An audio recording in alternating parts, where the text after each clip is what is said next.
Yo, welcome back everyone. Episode back. 19, Subject to Change. And if you can see from the title of this podcast, we do have a special guest. We do have Travis Scott with us today. I have a last name, dude.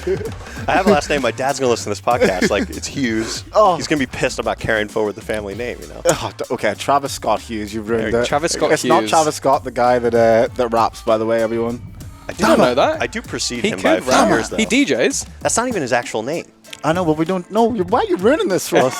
But I'm not ruining it for you. It's my actual name. No, So I'm like original. I'm OG, dude. You are older than Travis Scott, aren't you? I think so, by like Yeah. a year or two. Yeah, okay. You DJ though. You don't rap, but you DJ. I don't DJ. Come on. It's like I'm such an amateur, man. Come on. Let's be honest here. Patience, give it time. Hey, give it time, bro. Now the lockdown's coming out. Have you done, He bro? will be. 6 months, we'll be I'm straight expecting on you it. behind the decks at the next house party. At Oh, Lamrock. definitely. That'd be Bro, fun. definitely. It'd be fun. No, Welcome, but though, we welcome, my friend. Thanks, man. Pleasure. Really appreciate you accepting our invitation to pop on to Subject to Change. Yeah. It's good to be here. It's gonna be a good one. We wanted to bring you on here. Obviously, like we'd spoken quite a bit. I know that you were in the army, the special forces over in the US for 8 years. And we spoke about bringing you on before. And I know that, I guess, what was your actual role? What did you actually do within, what's your actual role within the army? So just to be 100% clear, so the 8-year time is the time that I was in the military completely, Cool. from end to end. Yeah, cool. From training to finish. Yeah, so it transpired from 18. I went to a military prep school, and I actually joined the National Guard, which is kind of funny. I was it was a military prep school, and I was trying to go to the military academy in the U.S. So just to confirm with everyone on listening, what's a military prep school? Yeah, Like, so what is that? it was just I just go on. touched the thing. That's all good. Yeah, it's an academic institution that prepares you. There's a military aspect to it. They run it like a military school. That's so what it is. So it's just a normal school, but they have a military kind of environment. There's a to flavor. it. Yeah. There's a okay. flavor to it. They train you to basically Yeah. go in. So while I was there, I joined the National Guard, which it's a joke. But I went to the military academy after that. It's like Sandhurst in the UK. Yeah. So I did that. I was there for about 4 years. And then, so that actually counts as time. So that's a 4-year-long thing, but you're training and Cool. you're doing everything. You're also doing academics. So Yeah. it's like a uni, but you're also Waking up at 5 a.m. Yeah. cleaning your shoes, making your bed. Yeah. Oh, yeah. Jesus. Yeah. You're Yeah. preparing to be an officer, Yeah. basically. The whole point is it's a leadership institution, Yeah. but also an engineering school. Yeah. So I did that for 4 years, and then I was in the military after that for about 5. But I did 3 of those years in the regular infantry. Yeah. So I've seen both. I did the regular infantry, and then I did 2 and some change Yeah. in a special operations unit within the Army. Yeah. So that's the background. Cool. The That's 8 sick. years is I did 8 total years of my life. Yeah, cool. 8 or 9. It was about 9. How long was it you were in the special forces for? 2 and some change. Sweet. 2 years and some change. So yeah. I know that obviously we tried to get you on for a while, and I think in the beginning it wasn't really something you wanted to talk about. So Yeah. what kind of changed? What kind of made you decide, you know what, fuck it, let's give it a go. I'll come on and talk. Dude, I think honestly the reason I decided to talk is because everything that happened in Afghanistan. That we just recently. did this Yeah. pullout, and I feel like a lot of the friends that I have that have sacrificed over there. I've lost a fair amount of people that I know. Yeah. And I've seen a lot of people come back wounded, and it's a lot of friends of mine are thinking it's all for nothing. They're Yeah. man, what did we do? It was 20 years. Yes. I remember when we first went in. I remember being why I are we also there? remember, yeah. It was weird. I grew up in the shadow of 9/11. Yeah. I literally grew up 30 miles away from where that happened. My Yeah. dad was in literally volunteered on the pile for 6 months after. Yeah. And so I grew up with that. And then, so I think what actually changed is I just feel a lot of guys came back and they're what's it all for? And because I was in that arena for so long and I have so many people that I know, I feel it's good to come and just talk about what that life actually is, because I Yeah. think, a lot of people don't talk about it, and a lot of people don't understand what it actually what it means to live that life. Yeah. And I'm completely dude, my career was not impressive by any stretch of the means compared to other friends of mine, but it's I want to come on and at least talk to what that means, Yeah. so that Yeah, those that's cool, guys man. when they move forward in life are not I don't know, at least feel like people recognize what they did. Yeah, You know what I mean? It's like I kind of said to you before we started recording. I think it's really interesting from our point of view, not being in there, what we think the army is like. But then obviously your experience of that would be completely different. Because to any regular civilian, using army jargon there, love it. Oh, cool. check Yeah. you out. Check you out. To any Civilian. Love that for you. Any regular civilian, all we have in our minds with the army is probably the movies. Yeah. Yeah. Or the games, Totally or wildly or inaccurate. how the army is actually marketed, which is something that we want to talk about as well. How it's marketed in the US and how it's marketed in the UK, because I can tell you what, And Australia. and Australia, because I can tell you what, I do recall watching army marketing videos on TV back home in Northern Ireland, and it's like, oh, I'd love to join. Like it literally Really? just They make it badass in it Northern Ireland? they make it so badass. Really? Like, if you can fix a bike, then you can fix a car. If you can fix a Very car, true. then you can fix a helicopter. Very true. Join the RAF today, and you can do this. And Yeah. they create this whole thing like they make it almost like it's an easy progress. You know what I mean? It's like, if you can do this, you can fly this. And I'm just like, I understand why people would join, because it's like they always put a lot of money into it. Yeah. So what's the marketing like for the US? Because obviously, first of all, like why did you initially join the army? And then we Oh. can talk about They didn't. What kind of like first brought you into it? They Yeah. didn't need to market to me, dude. yeah, no. No, not at all. So why did you first like want to join? Like, what was the first moment when you were like, I really want to take part in this? Yeah. I think it really stems back to wrestling. Okay. It's very odd. You used So to what, you wrestle wrestled back I in grew the up day, high didn't school? you? I grew up my Yeah. whole life, dude. I grew up my whole life doing like wrestling and martial arts. Okay. What kind of martial arts do you do? I was not anymore. I Yeah, can't like, say I do it anymore. back in the day? Yeah, I did a ton of like karate. Okay. Yeah, cool. Super into that. Like I would box with my dad in the Did you get black house. belt? No. Okay. I'm just curious, like, what kind of belt you No, got I to did as a it. kid. I did it for like 9 years, but they moved us up so slow. Like Yeah. it was such an incremental, dude. Like once a year, you might be able to test. That's for a belt. fair amount of time, though. 9 years. But I was That's- like, it was like when I was a kid, dude. I was doing it Oh, from like okay. this little Yeah. until I was like maybe 14 or 15. Okay. And then other sports took over. But like Yeah. I was wrestling my whole life, and I think there's a lot, at least in the special operations community, and then the Army writ large. Like probably the most successful guys were like wrestlers, because you grow up just so disciplined. Like, you know, you have to cut weight for a season. Like I think every season that I wrestled, I'd have to cut like I can't put it in kilos, maybe like 10 kilos pre-season. I have to Jesus. cut. Yeah, Shit. between like 8 to 10 kilos before Yeah. a season, because Wow. you maintain a weight for like the whole season. Yeah. And that takes just like unbelievable discipline. It's outside. Like imagine like you play a sport, you go practice, you lay it all out in practice, and then you have to come home and you can't eat what you want. Yeah. Like you got to eat like you're on some like, you know, Yeah. A rice crackers. and really, shit. really strict diet. Yeah, yeah. But like, I mean, dude, I would come home, my dad would have everything portioned out. He'd have like chicken here, like a little bit of spinach, a little bit of rice, and like 12 ounces of water like this. Jesus. And that was my meal. And Gang, then like gang, a snack gangs. would be like a rice cake. But that taught me at a young age, like I was up at 6 a.m. Discipline. I was running. Like I would take lunch off just to go run to like cut more weight, yeah. especially before a match. So Yeah.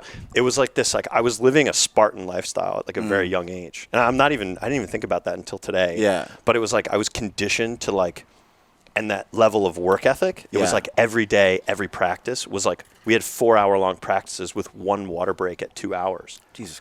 Yeah. Jesus. Like that was no joke, like Coach Sook, shout out. But yeah, it was like really just like hard-nosed, like blue-collar, back-breaking work. Like we would just do these insane workouts, 4-hour practices, like, and my coach was always just screaming like, be the hardest worker in the room. Don't let anybody like work harder than you. 100%. It was like all these life lessons that kind of like trickled in when I was like Yeah. a kid. Like Yeah. this is like, I'm talking like age 10 and up until like end of high school. Was your like dad or granddad or anything No. like into? Nah? No, Okay. dude, nobody. Like my dad was a lacrosse player, which is like Bro, really. lacrosse is pretty. Like finesse. my friend It's used to finesse. play that. It's pretty violent. I play it too. That was Yeah. like my other sport, but like it's so finesse. Like you work hard, but it's a team sport. Yeah. This was wrestling's individual, dude. You're sitting there, and there's like your whole. It's so fucked up, but like your whole high school is in this gymnasium, and the mat is in the middle. middle, yeah. And there's a light, and everything else is off except this one light, and it's And just just you and you another dude. in a tight little lycra thing, and your balls and everything are like, you know, everyone can see how big you are or not. Yeah. You know, it was so, dude. It was really rough, and you had to like Get me on. and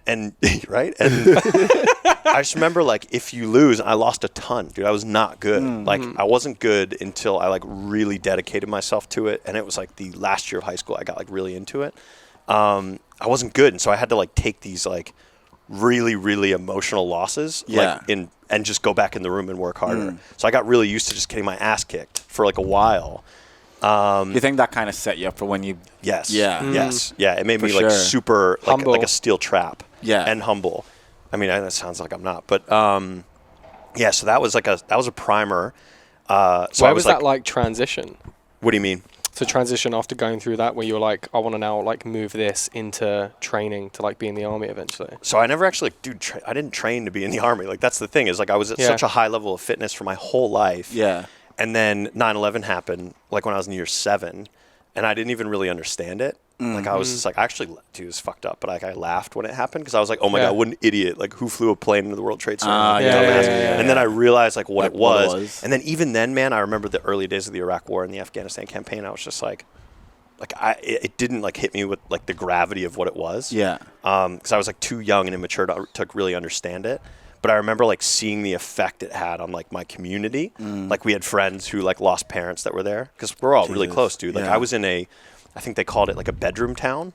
That's not the right term for it. But it's, like, a town where, like, people sleep in their town, but they commute into New York City. Yeah, okay. And so, like, half my town had people that were, like, in and around that area, like finance people and, like, that kind of thing. Because I grew up in, like, a nice area of Jersey, like, not rich, but, like, middle class. Yeah, middle class. And I just remember, like, seeing the effect it had on everybody there. And then, like, the effect it had on my dad was pretty profound. Like, the year, like, so it happened in September. He was on the pile for a really long time. I think he got done in February.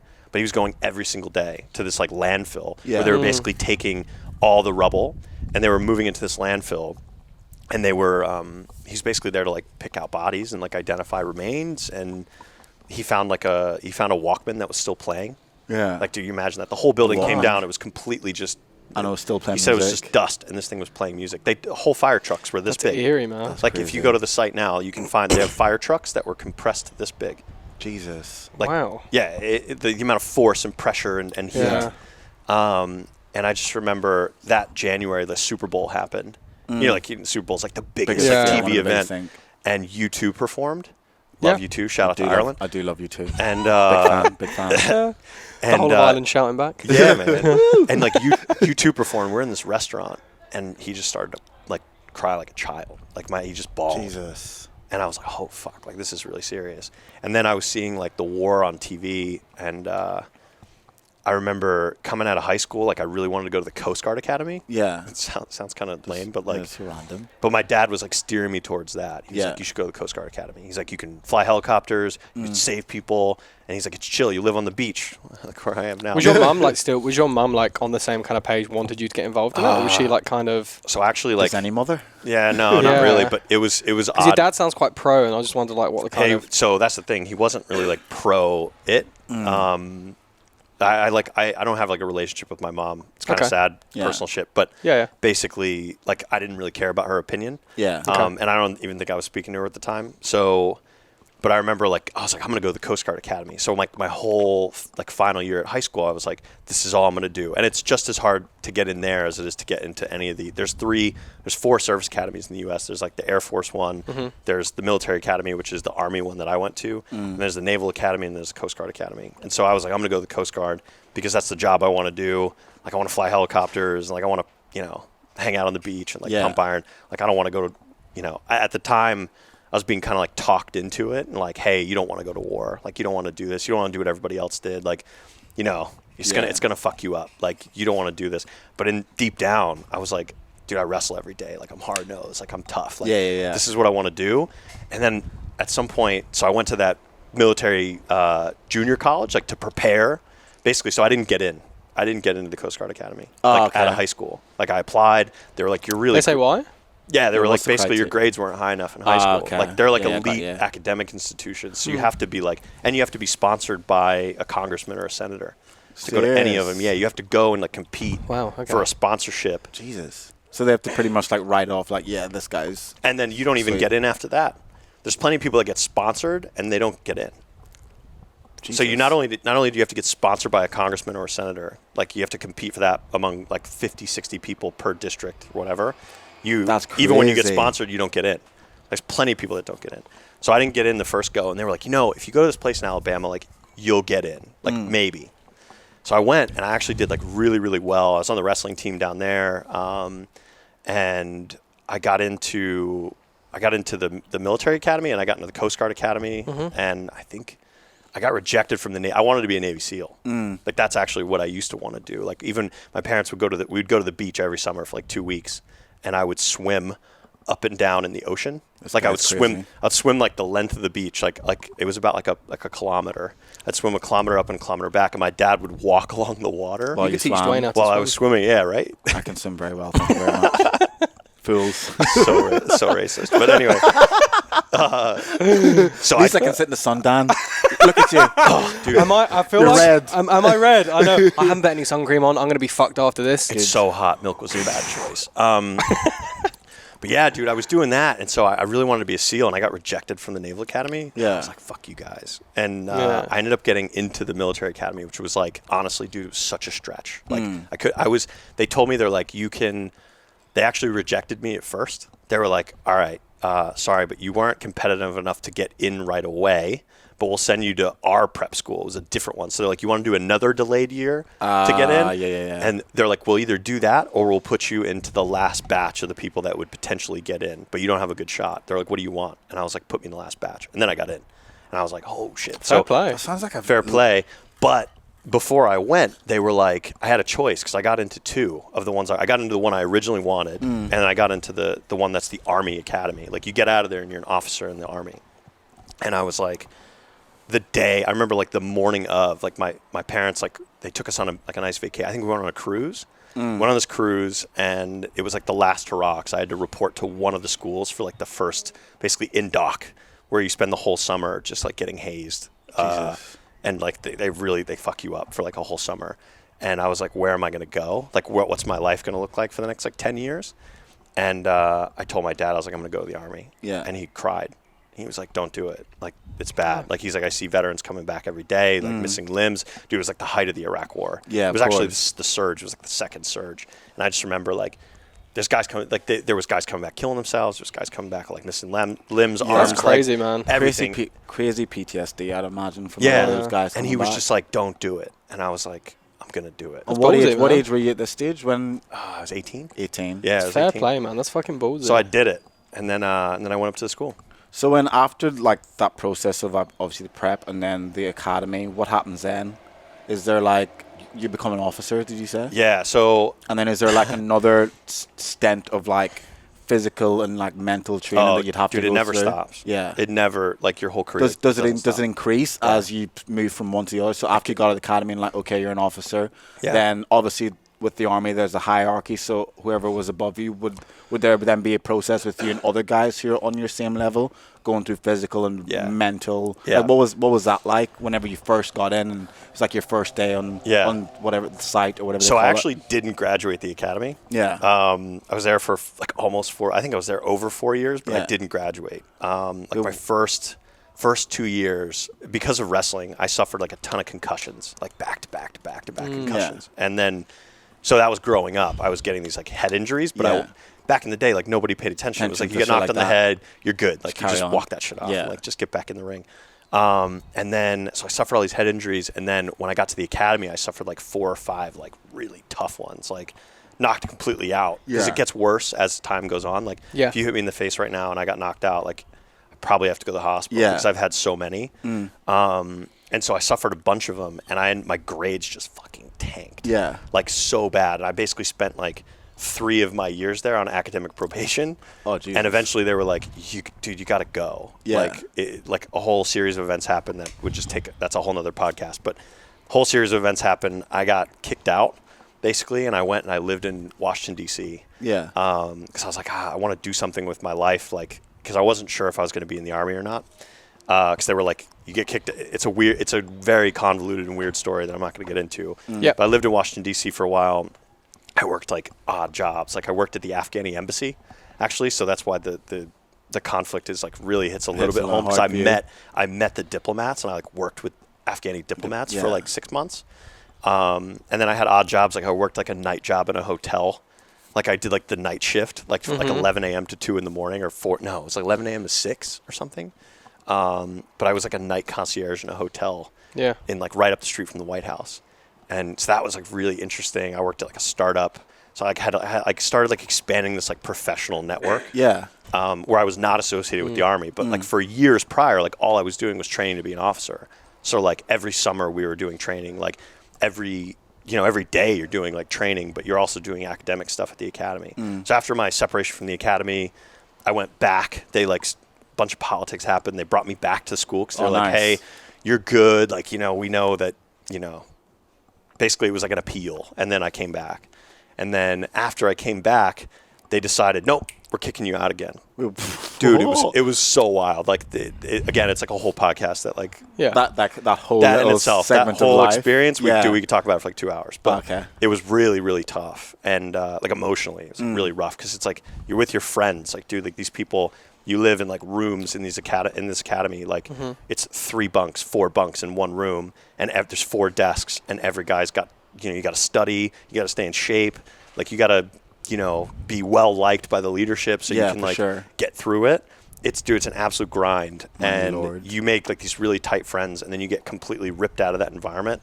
And people are like, what happened to that guy? Like, what did he do? And everyone has like a bad impression of you if you get kicked out. Yeah, So like, true. There's like Yeah. you You must know, have done something to. they're like, yeah, what did you had to do something, even Yeah. though, honestly, in all likely, like in my case particularly, like what actually happened didn't really happen. It was the way it was interpreted. It was fucked up, Yeah. and like I wasn't old enough or mature enough to really like defend myself the right way. Like it's like young kids like become criminals, and they're like, but they're not. You're like, literally like 19. You know what I Yeah, mean? like, yeah. so just you're, didn't know any better. Yeah, you don't really know much.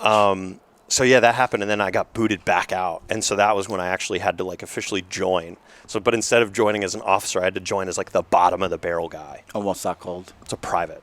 Oh, Dude, it's like private. day Cool. one. It's Day like day one, one. yeah. And so I Yeah. actually went to basic training, dude. Like I went to like the Army's basic training for kids that are like fresh out of high school. Yep.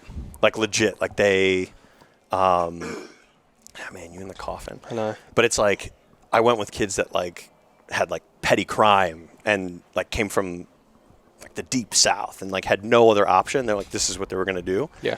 And so I ended up going through that process. And that we had like, it's in basic training, we'd have like these little like fight circles at night. Like if you had beef with somebody, Cheers. like someone could be like, yo, you and me tonight. And the then fuck? and then everyone would get in a circle and we'd have to do it quietly because there was like drill sergeants there and they would patrol around at night, make sure no one was out of their bunks. And when I was there, they were like lightly staffed. So we knew that they weren't going to come and barge in on us. So we'd actually get around, make a circle, and then they would they'd wrap like socks around your. It was like prison. Oh, They'd so you Yeah. do it just to make They'd sure wrap it's you quiet. punching with the socks on so you don't Yeah. like. That's Yeah. job. So we'd have like full on brawls. Have you been involved? Like, did Yeah. we, 100%. Jesus. Yeah. Like some guy was like, dude, I don't fucking like you. You think you're smarter than all of us because you were supposed to be an officer. Everyone knew that I got booted from, and everyone knows what this military academy is because that's where a lot of the officers come from. Yeah. Why do you think this kind of stuff? Why do you think that happened? Because my mate was in the Israeli army, and he said that in training, like it's like a thing where the new guy gets woken up and just gets in a fight. Just Like, an no, it's- initiation kind of you thing. like haze, no, the, you're- haze the new guy, and Well- you just get woken up being absolutely battered. Yeah, the hazing happens, but like this was like we're all in the same position It's together. like We're all an new. ego thing, is it? No, Why do man. you think it happens? Yeah. It's because you put a lot of people from a lot of different backgrounds into a small Into a small confined confined space, space. Yeah, and then yeah, you put them yeah. under pressure, and people just crack. They Or need to people- just release steam. Is that- Yeah. I mean, dude, people's true colors come out. Like you have Yeah. guys that were Fuck. like, we had guys that were like Golden Glove boxers from Yeah. like really rough neighborhoods, like grew up in like crime. That's the only way they know how to solve problems. Did you Yeah. find it quite when that was happening? Did you find it quite easy to, I guess, move past it, or were you quite intimidated by that whole process? Dude, well, given my concussion background, I was like a little bit like, like- yeah, Yeah. I didn't really want to Get get into- involved. yeah. And so I actually found myself, because I was a little bit smarter than a lot of them. yeah. And it wasn't even that. It was just like, I just kind of Smarter. You were smarter. street smart. Yeah. I had a little yeah. bit of street You can smarts, say you're smarter. and I could like talk my way out of weird situations. Yeah. And so but at times I had to get involved. You know, Oh. like there's time, like there's. Were they quite intense? Was like quite intense fighting as well? There was just, dude, it was just crazy. Like, Yeah. but it happens. Honestly, if you meet anybody that did any kind of like infantry, Everyone would say the same infantry kind of basic, thing. yeah, this happens all the time. Like, they're like, you come out and you have like a bloody face or whatever. Like the next morning when you show up and you're standing there, like, you know, everyone's at attention. They're all locked up and these drill sergeants are all tough and they're screaming in your face.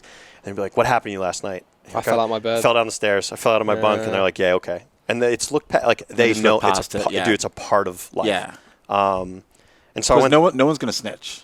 No, Bro, yeah, if you no. snitched, what would happen? Did anyone ever snitch? No, but like there was guys that we didn't like that got like, you know, you ever seen this did happen in the movies, like, and it happened in real life. It's like you put like a bar of soap in a sock and Jeez, yeah, there was some of that. mate. There was some of that.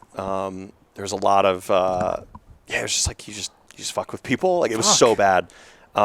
Did you get involved in like the group that was like the main culprits of this? Do you have to like get involved, otherwise No. you can't beat them? Join them. So I think this is so weird talking about basic training because it's like literally this much of your whole career, but like It's so interesting. it was it's literally prison. Like the whole thing is prison. So if you just got to be smarter and align with the right people. Yeah, that's 100%. And like I what think was for gonna me say. it was because I was Strength in smart. numbers. It was smart, and I was like good enough to like I can relate to anybody, and I was able to like relate to some of those guys from like the rough areas that were kind of running shit. Yeah, So you had like yeah. a tiny group of guys That's that ran mad. shit, and then you had the rest of the guys that were kind of like minions. And so I kind of like got in with the guys that ran shit, and Were you holding on to their pockets? I was yeah, gonna a say, little bit of bro. pocket, a little bit of pocket So- action. Bro, Hold on I'd their be pocket. that bitch. I would be that bitch straight away. Whose pocket can I hold? I'll like do anything. I'm lubed up. Let's Dude, it was go. just such a weird time. I don't mind. It was such a weird time, but like I ended up getting through that, and it was humbling too because everybody knew where I used to be. Yeah. And the drill sergeants would be like, "Oh, you were that guy that got kicked out of West Point," and they're like, they would even say, "They're like, my career is your punishment," because everyone knew it was a punishment that I was like now the bottom of the barrel guy. Yeah. And then after that, I got sent off to Alaska. So I got Okay. stationed in the middle of Alaska. Like that was my first. So I could have went in special operations right away. I had a slot. Like I was offered the seat. Yeah. And I had some mentors because the whole point of doing this military thing, at least what I thought it was supposed to be, was that I was going to do like 12 months in the enlisted ranks. Yeah. And then I was going to go back to West Point, the academy. Yeah. And I was going to finish up. Okay. And I had a girlfriend at the time that I was like totally I thought I was going to marry her. Like we were really serious. And I remember like saying, "Hey, listen, I'm going to go do this thing. It's going to be a year, and then I'll go back to the academy. I'll graduate. I'll be an officer. It looks way better. Like it's, you know, college is done, the whole thing." Yeah. And so it was only supposed to be like a 12-month stint of being enlisted. And so I was like, well, I'm not going to go into the most dangerous thing that I could possibly do because obviously I just want to finish this without getting injured, go back to the academy, graduate, marry this girl, and then go be an officer. Maybe I'll do it on that side. Yeah. You know, when I'm out, when I have a degree, when things are a 100%. little bit safer.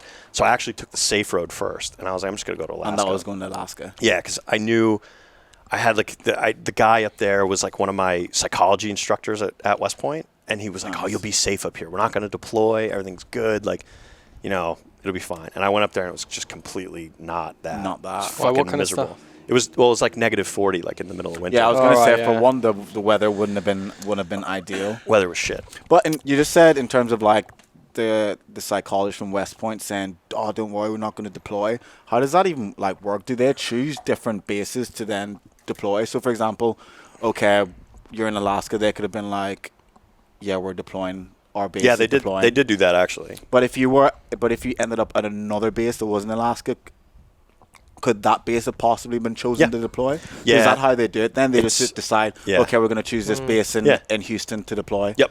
Yeah. So, but you don't actually know until they tell you. You don't really know until they tell you. But That's it's crazy. It's a patch. It's almost like potluck then. So you could literally be at a base and never get deployed. There. Yeah. Yeah. But then there's could be like a base that gets deployed. Dude, there are like- plenty of people that this happens to. Like you can do an entire long, extensive career And never get go deployed. anywhere. I mean, dude, it's the fucked up part about it is it's like war, and like you shouldn't want to go. yeah. you know, but like, some people probably but you do. want to. I guess you Yeah. do all this training, you want to put it into use. 100%. So, Yeah. but I'd probably like, be like that though. I think. dude, you're destroying your body on a regular Yeah. basis because like you're preparing for war. Yeah. I was going and- to ask then, just before, because I know to do with the training, what was like, and after this point, what can you give us like an example of what one really intense day of training would look like? Yeah, from start, yeah. the kind of like fucking hardships, physical. Do you want hardships Alaska would or go- do you want like the soft? Whatever, version? like Whichever one was the worst. Whichever one was the most worst, like a proper intense. hard day of training that you get up, the like mentally and physically. Physically, probably to start. Well, I mean, the selection course for the special operations group is like, I think it's 13 weeks of just, it's like pure physical torture the whole time. But I guess like a day of training in Alaska, basically like a hard day, looked like you wake up at like 5:30, you go for a run, but it's -20 out. How long's the run for? Kilometers, like 12, 13 kilometer run, but it's the ground is all snow and ice. So you're running on a road. Yeah. You're running on a road. It's pitch black. It's snowing in your face. It's -20 out. You're wearing gloves. You're wearing like literally like these Arctic mittens they had. They're like really thick mittens. You're wearing running shoes with extra thick socks. You have these spikes on your shoes. Like there's like these like rubber. It's like a rubber like kind of net that you put on your foot, and it's got metal spikes in it, so you don't slide on the road. And you're wearing like a full balaclava, like it only like lets your eyes out, and you have a headlamp on because it's so dark. And you got a jacket. You have a t-shirt, a long sleeve shirt, and like a small jacket, and then some long pants, and then just normal like sock. I don't know. I wasn't wearing really thick socks, so my feet got hot. But you'd go on like a 12, 13 kilometer run. But sometimes in that run, they would throw in like, you got to carry all the weapons. So you got to carry like a huge machine gun, like a 50 caliber machine gun. You got to run with that, and we're going to pass it. What's the like as you average run. weight of that? What would be like, just an example? Oh man, kilos, like 20 kilos, Okay. maybe My more. God, No. mean, That's still like they're like 30 kilos. Fuck. The gun's man. 30 kilos. The big Jesus one, I think. Christ. I'm not good with kilos. I think the machine, like the full like 50 cal I machine can gun convert is it like. now. Yeah, What's it in the pounds? conversions Yeah. are gonna be tough What's on in this. points? Well, Do you know what it was in what's it in pounds? pounds? And then he'll just. I think they're like 25 pounds. 25 Oh, it's like pound. 15 kilos. 14 kilos, 15 25 kilos? pound in kg. It's like 12 kg. Okay. Yeah. Still though, any But extra it's weight like you're this carrying. big and it's sharp. And it's like digging into your back, Yeah. and you're running with it. And then have like they'd have these water jugs, like the big, like 5-gallon water jugs, and you have to carry those, and you pass them in between team members, right? But I guess it's almost like them making you carry that. They're almost trying to mimic if you were deployed. Like you would have to be carrying at times. Yeah. Like your whole. Well, yeah. So we did stuff with Paxson Yeah. too. We did a lot of stuff with Paxson, but the thing about it was just like toughening, and it was. See if you can handle it. It wasn't even that, dude. It was just like the mind and the body are like. I reckon One. it's like a samurai sword. Like you just have to keep pounding it. Yeah. It's like pounding steel. Yeah. Like you're already like you're pounding it already, but like you're not gonna get it any nicer until you just keep pounding Yeah. it. And so like that was the whole process up there. It's just keeping you hard every day, just doing really hard shit. So basically, and then also teamwork and like knowing who you can rely on and knowing who you can't, because not everyone was carrying something. So like sometimes they have these huge logs and like or like a big metal pole. Yeah. And everyone would have to chip in to carry it. And you're running like 12, 13, 15, 20 kilometers, and you're carrying this stuff, and it's freezing cold out, and you're miserable, and everyone has to share the load.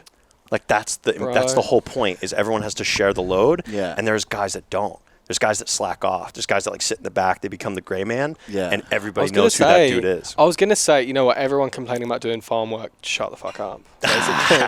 But, you Nobody know, knows what farm work is in the U.S., but Yeah, so like, most people listening to this, I'm guessing, would be... I'm Here. guessing that, so like in Australia, you got to do farm work to do your visa, so quite often you'll do like picking in like regional areas, but, you know, everyone complains about it, and it's just, compared to that, it's just fucking nothing. Shut your mouth. I did farm work. It was hard. dude, I bet it was. It's the same. You can kind of Bloody- like relate to what he's talking about, pretty You're much. picking up, Yeah, but you're I can picking up relate. 15-kilogram watermelons in 30-degree heat. That's bloody That hard. sucks, dude. I was gonna ask the I wouldn't wanna guys do at that. you know the guys at like the back of training, you'd be doing it, and the ones who fall back, do they get like, because in the films it looks like this from doing all the obstacle courses and stuff, the ones that fall back, do they kind of like punish everyone else if the guy at the back slacks? Does that happen? Then everyone else just fucking hates that guy. Group punishment is like one of Yeah. the biggest levers they use. And Fuck, that's when, messed up. When Nick Weeks watches this, he's That going to makes- crack that up, makes because sense, though. I got into a couple fights like here and there with some guys that 'Cause they were slacking? Yeah, they were slacking, and they like wouldn't even care. Like, I don't care. But with I was gonna. They'd be like, I was don't asking care. you- I don't care if you guys get punished. Okay, I and was then you gonna just ask. like I was gonna ask if they Come were on. slacking because they just couldn't be bothered, or they're slacking because they just weren't fit enough. They're lazy. Because I think that would be like the difference with me if I was in that situation. Like, if you're slacking because you're lazy, that's pissing me off. But if you're slacking because you just aren't as fit as everyone else, But that's also laziness, dude. But then I'd also give you a pass because some people naturally just aren't as fit as others. we don't care. I That's guess the thing. true. It's Yeah, fucking- that's true. We don't Bro, care. Like true. it's your responsibility in that, because dude, the whole thing is, if we were in a group, like if we were in like a squad It is together, life or death as your well in the life is in situation. my hands and Yeah, my yeah, life's yeah. in your hands. So if you're not keeping yourself sharp, like That's fair. fuck That is you. fair. I Basically. had this in, and that's that's how I fair. feel. That Like is I fair. had this in when I was doing farm work. There's like obvious ones that.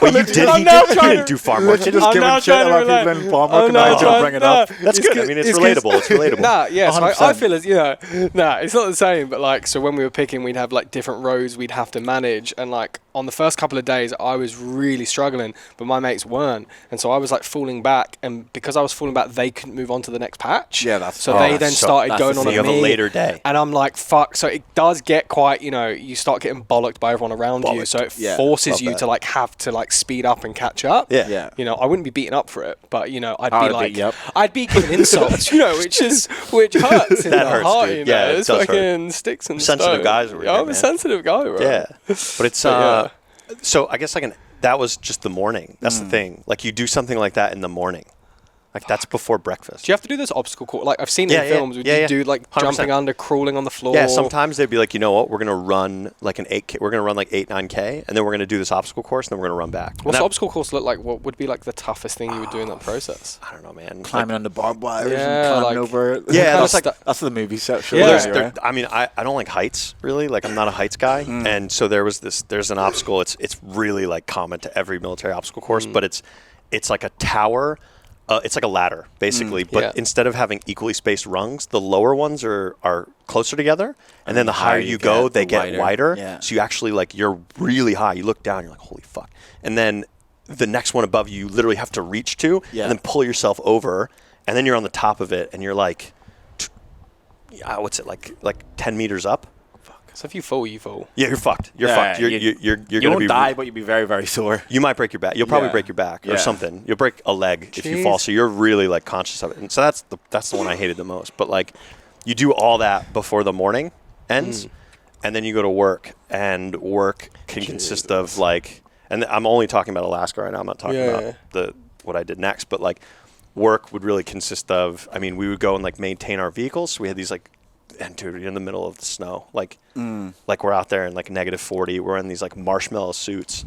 Fahrenheit, by the way, people. Yeah. Dude, it's Just in bad. case. But like we're out there in -40. We're in these marshmallow suits, and you walk out there and you have to like change the oil on some like $22 million armored vehicle, That's or like crazy. man the guns and like do all this work on the guns and like lube them up. And that was just really annoying. Like it's just bitch work basically. Yeah. Or they would be like, hey, we're doing training today. And then we'd be out like in the woods, like we're walking through the Arctic wilderness essentially, and like doing like a fake assault on like a building. Yeah. Like, hey, there's like a whole enemy force here. And we would just walk out there and like basically assault this compound. And we'd obviously have like dummy rounds and that kind of thing. Yeah. Like, but everything was like acted like it was real. And so like if you fuck up or you fail to, you And drag your rifle in front of somebody that when you shouldn't, like you're getting like physical punishment. Was there like one day that you can remember where you were like close to walking away, and like why? Oh man, there was like some really messed up stuff that happened up there. Like that, it's if you know where like Alaska is in relation to the rest of the states, it's Yeah. like basically top left. top Yeah. left, but it's not even attached to the United States. Yes. it's not. It's attached to Canada. Yeah. Yeah, and so like there was a lot of stuff that happened there that I'm not going to talk about, but it was just Yeah. like really fucked up stuff. Like people are just rogue up there. Like they can kind of do whatever they want because like Kind no of one's away really from paying everything. attention. Like you're Yeah. away from the flagpole, and there was just a lot of people that like abused their power Yeah. and just treated people really bad and did some like really messed up stuff. And yeah, there was a lot of times I wanted to walk away. What and then, stopped you? I don't know. Well, I think actually I'll tell you exactly what happened. Oh, here we go. Yeah, I was going to walk away. I remember being like, yep, after this, I'm out. And then my girlfriend broke up with me, that girl I told you I was going to marry. So I remember Yeah. I was like, yep, the whole point of me going up there was to go back to West Point and do the whole Finish just up. finish. Dude. Yeah. Like I needed to clear my name. You know what I mean? Yeah. And she broke up with me, but like I think she cheated on me with another dude. And And I remember just like I had no control over the situation. Like I couldn't just You're all the way Just in watching Alaska. this. Yeah. Give her one of those. huh? Yeah, right. She'll never see this. We'll tag her. So fun. No, she's not on social media, dude. Like We'll send her a letter. Yeah, she like works. I think she works for the government and does some Okay, like fair. spooky stuff. Randomly went missing. She like her and I are like we were very similar. Like we both wanted to kind of do like similar career paths. Yeah. Yeah, okay. She ended up going down that route, but I've like she has no socials, nothing. Yeah, go on. And Fair play. yeah, but she broke up with me, and I had some really bad stuff going on up at that base. Like, dude, it was just like abusive. It was really, really bad. Was it just like mental torture? Well, I mean, she came up to visit me once. There was like one time she came to visit, and everybody knew that she was coming. Like, I was so excited. And my boss was like very abusive, and Yeah. was like, he came into our barracks, which is like where everybody lives. You live with all the other guys.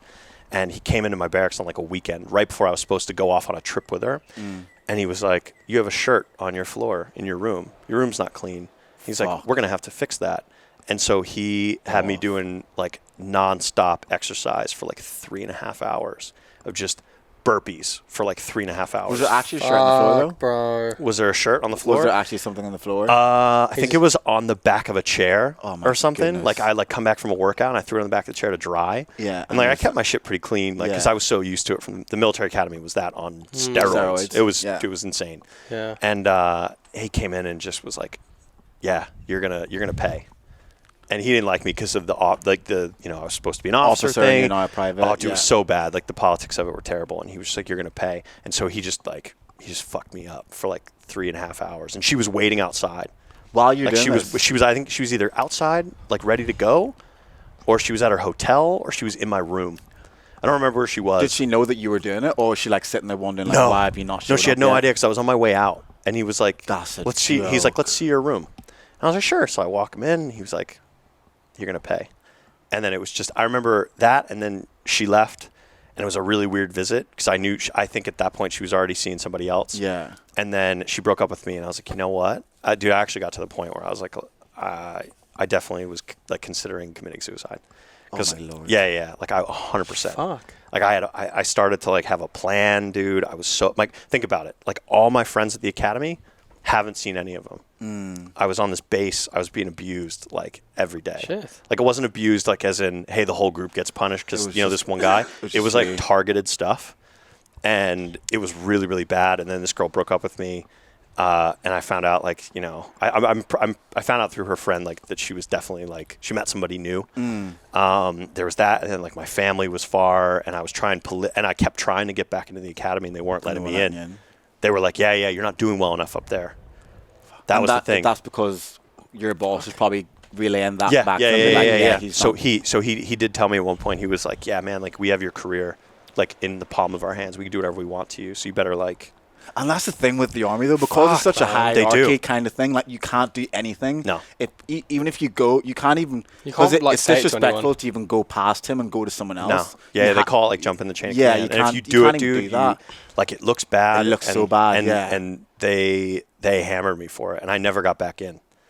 Like, I tried really hard. Like, I was top performing physically. Dude, I was in great shape. Like, did everything I was supposed to do. And at that point, I literally, dude, I lost the will to live. And my I went, Lord, man. I told my boss, I was like, if you don't let me go home for Christmas this year, I might not be here. Like, when we get Oh, back. you told I told him, that. I was like, dude, if you don't let me go home for Christmas this year, like, and I had to tell, I got moved to a different part of the base because of everything that kind of happened.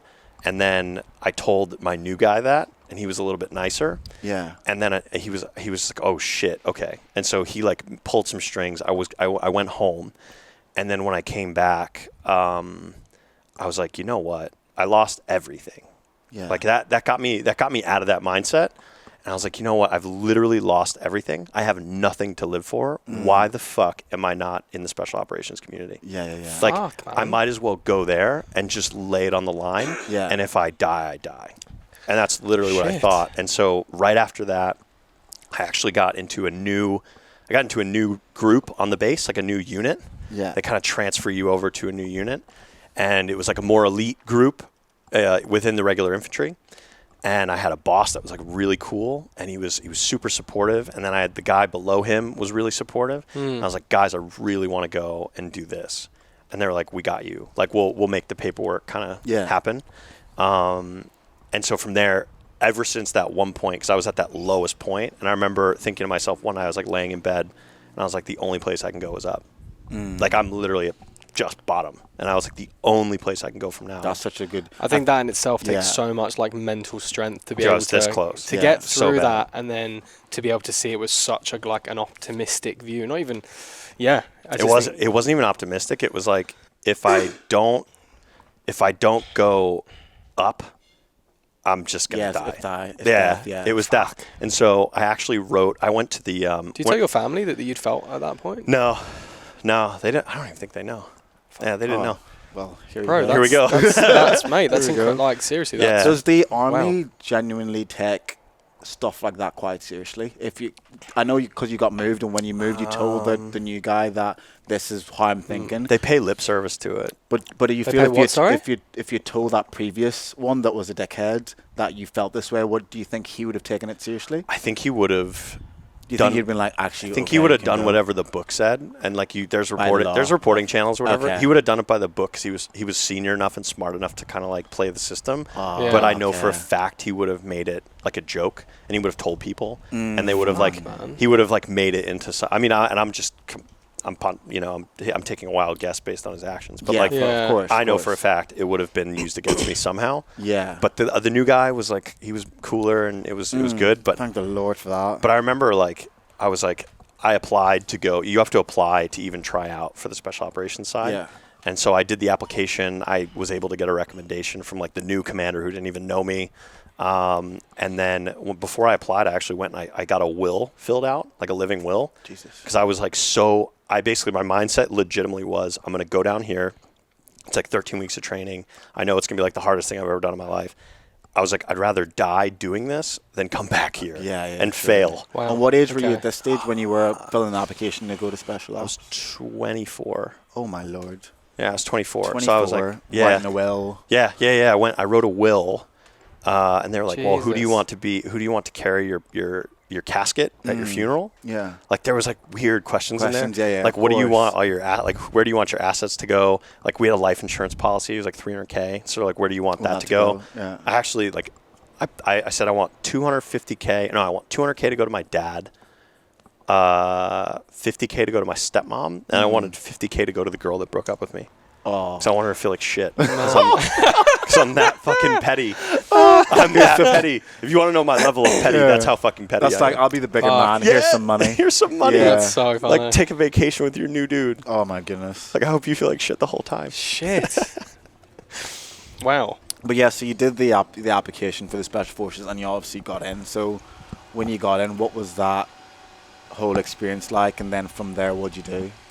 Yeah, so it was the training course is like 13 weeks long, and I'm not saying anything that can't be said online, but 100%. like it's basically like the first like I think 3 weeks are complete fuck down. What do Like, you mean? Sorry. You're up for the whole time, like pretty much. I think. Like full 24 hours? Like no. Oh, actually, sorry to interrupt. You said something before about paying lips. What was that thing? You said? Oh, like What's it's that, sorry? I guess it's an American saying, but like it basically means that like they do what they're supposed to, but behind like kind of behind their back, they're like, yeah, whatever. Like it's And it's called paying lips. paying lip service to it. So it's Okay, cool. it's like doing what you have to with, Yeah. but you don't believe in it. Yeah, 100%. So like just by the book, even though Okay, you cool. don't actually want to do it kind of thing. Because Yeah. you have to show face. yeah, it's showing face basically. Yeah. It's like saving face. So so in these first couple of weeks, you're basically up just the whole time. Yeah, dude, it's a complete mind fuck. Like you spend the first like I want to think like the first week. Man, you all right? Jesus. I've got it. I don't know. Today it's a really bad cough. I know. You got to stop the jewels, man, or like the. I don't. Bro, I haven't smoked since quit July last year. I haven't smoked anything. What? I haven't smoked cigs now. Nothing? Since July last year. I was like a smoker for like 10 years. Yeah, that's why. You're slowly dying, Oh, I know, man. but slightly Bro. faster than we are. Bro, yeah, I was going to say, we're all slowly dying. Yeah. But I'm in a good place to do that. I don't mind. Yeah, that's fine. You've done everything you want to do. I've done everything I want to do. This is it. This is the peak of life. Just check this block, dude. That's it. Hanging After out this here. pod, bro, I've checked out. I'm done. Oh, after this one, get out. I think you guys got to interview Miley Cyrus before you check out. That's when you know you made it, dude. Bro, Miley's on next. You didn't know that? She's coming on next. She's I'm glad I don't have to follow that. Fuck. I think she's worried about following you, my friend. Oh man. Sorry, what were we? Yeah, go on. Sorry, you were saying the first couple of weeks you were just up like the whole time. Well, the first week or two, Yeah. you're in like it's like the pre-course thing. You're doing like PT, like you're working out. They take you on workouts to like prepare you a little bit. I was already like, I walked in prepared. Yeah. The problem is I came from Alaska where it was like -20 Fahrenheit, and when I got there it was this hot. Oh my lord. So I went from full winter. So where were you actually? I don't think you said. Where the training was? Yeah. You can't say. No, it's fine. It's in Okay. Georgia. Okay, Georgia. Okay. But it's this hot and like 100% humidity. Yeah, Jesus. So I remember Georgia's like I good went with out and I tried to run a few kilometers. Just Because I fucking was in faint. I was in epic shape, dude. Like I got Yeah. down there. Shout out to Luke Pittman. I mean, you're in fucking. You've been in good shape the whole time I've known you. Too. Yeah, you've got a good To be leg. honest, you're in very fair. good shape. Yeah, you're just like, yeah, fair. no. I was very true, man. well, It's very true. when I first moved here, it was like off the back of like a 100-hour-a-week job that I quit, and I was not in good shape. When I first moved here, I was not in good shape at all. When you say And then- not in good shape, do you mean you were fat?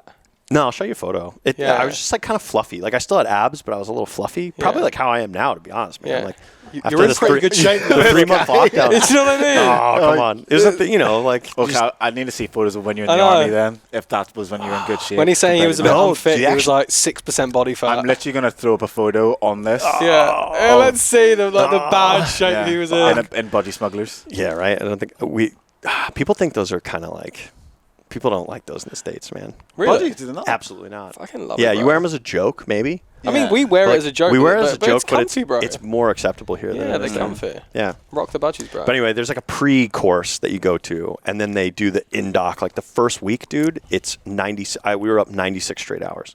Bro, sleep deprivation has got to be one. Deprivation? So, there we go. Deprivation. I thought it's deprecation. Nope. Deprecation. I got you. I Deprecation got is something you. different, Yeah. actually. Don't worry, I'm here for you. Yeah, thanks, Definitely bro. not Sleep deprivation. That's defecation. Yeah. Just shitting while you take sleep. Just shitting while Sorry, you're sleeping. Sleep deprivation has got to Yes. be one of like the biggest things of like torture because Yeah. no sleep fucks with you so badly. Dude, everybody has a thing. Like, this is what I've learned. Like, everybody has a thing that affects them like that. Physically. Yeah, so like for me, I was good on food. Like What do if you you, mean? well, so we were Like eating no food, So you'd be during fine. this like 96-hour period, they were force feeding us to like basically check the block that they were feeding us and yeah. to keep us alive. Yeah.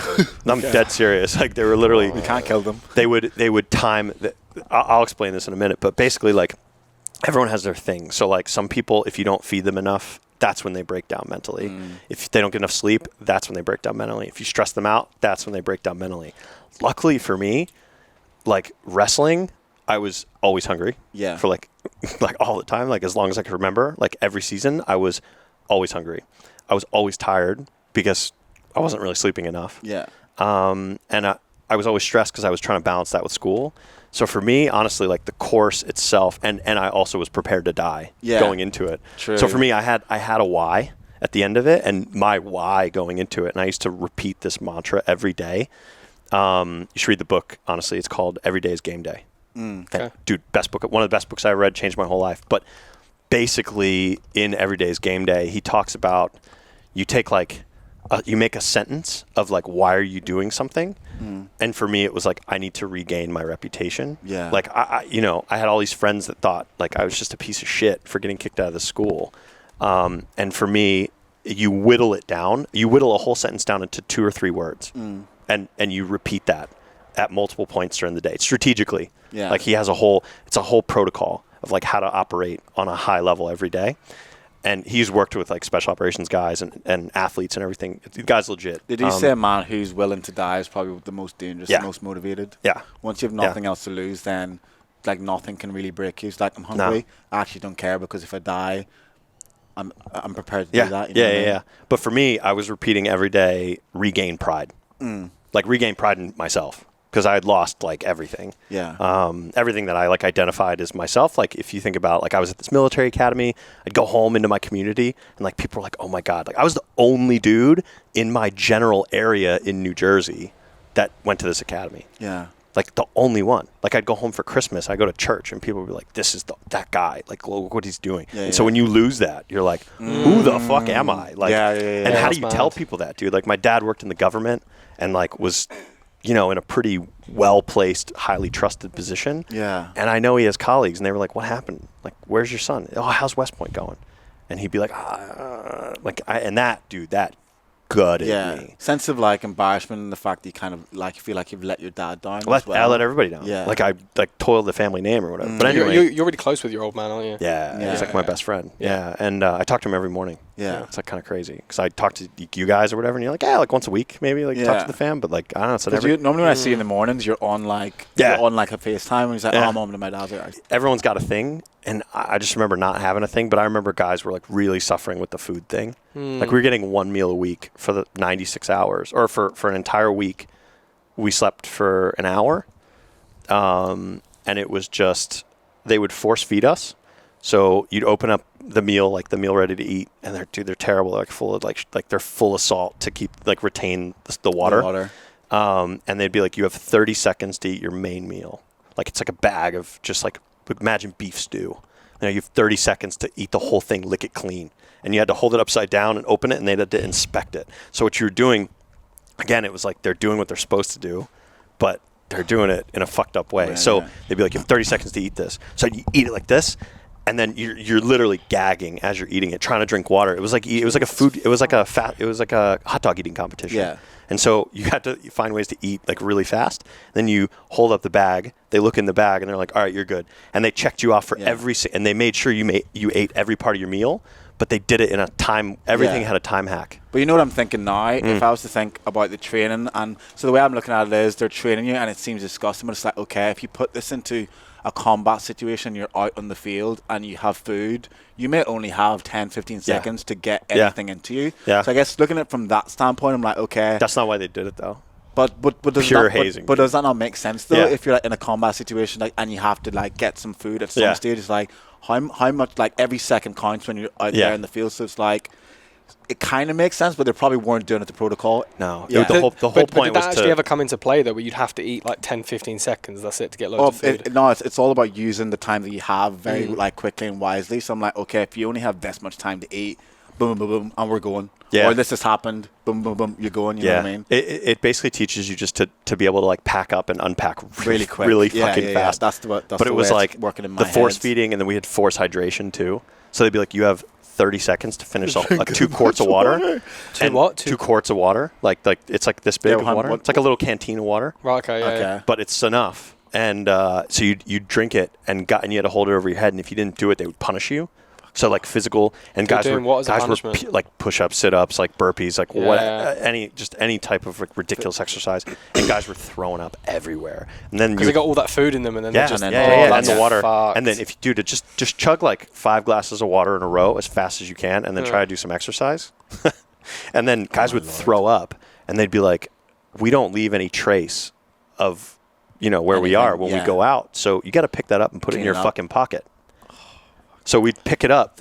You'd pick up the vomit and you'd put it in your pocket. Mate, and then you'd run around with it the rest of the day. Yeah. And so for like an entire week. In the heat as well. Yeah, like this. But Bro, way that's hotter. Fucked. And then for like an entire, basically like an average day, you're still going. And so like an average day would basically be like you're still going from the night before. And in the morning, they would be like, okay, here's a map. You got to go find 5 of these points. Run, go, and if we catch you talking to anybody, you're out. You're out of the course. And so you go run. You're sprinting from point to point. They give you like not enough time to find all these, and you're using a map. So you do that in the morning. No you Google come Maps, back. by the way, people. This is not Google Maps. This is probably paper. Yeah, it's all paper. It's all paper. Just in case you Gen Siri? Zs are like, surely that's Gen Z. Just type it in. Siri, nothing. where's Find point Starbucks. A? Yeah, dude. That would have been really Paper nice. map. But like, you had to do that, and then you'd come back from that, and they would say, like, okay, you get a bite to eat, and then they would, you get a bite to eat, and then you'd be up, and they'd say, okay, we have like a couple thousand sandbags here that are full in a big circle. We want you to move all these sandbags about 500 meters that way and reset it up the circle perfectly. Same distance, everything. It's got to be the same diameter. And you'd have to work as a team to do it. And then after that, they'd be like, we're going on a run. And you wouldn't know how far it would be. And so you just run.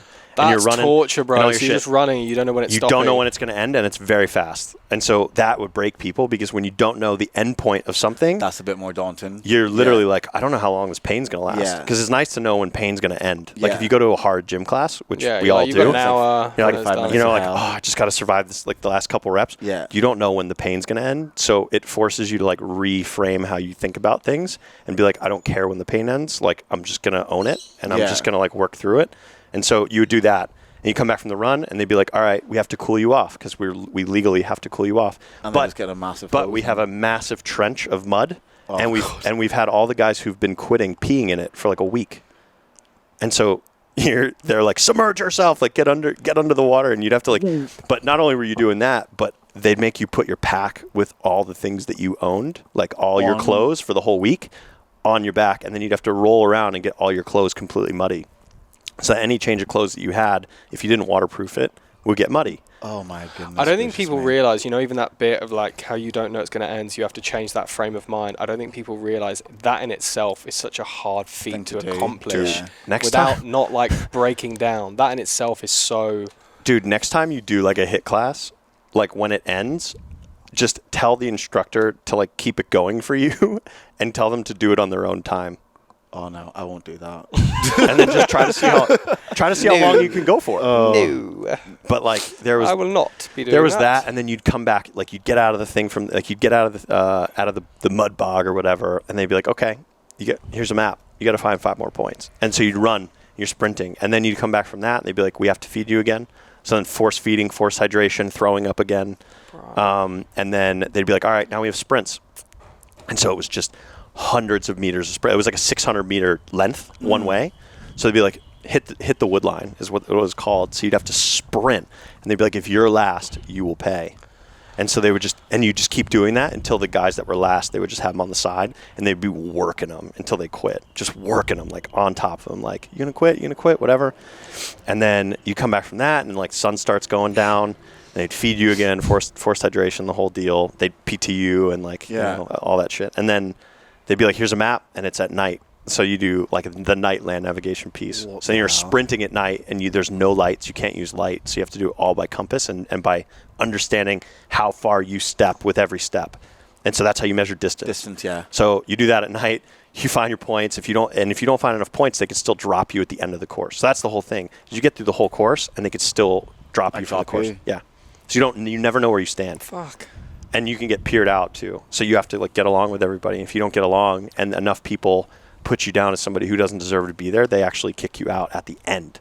So you make it through all this shit. Yeah, after you've gone through all that. And you think you're graduating, and then you don't because you're rebelling or something, I'm But then lost for all words. night, and then all night, it was more sprints. Because at night, that's when it got worse.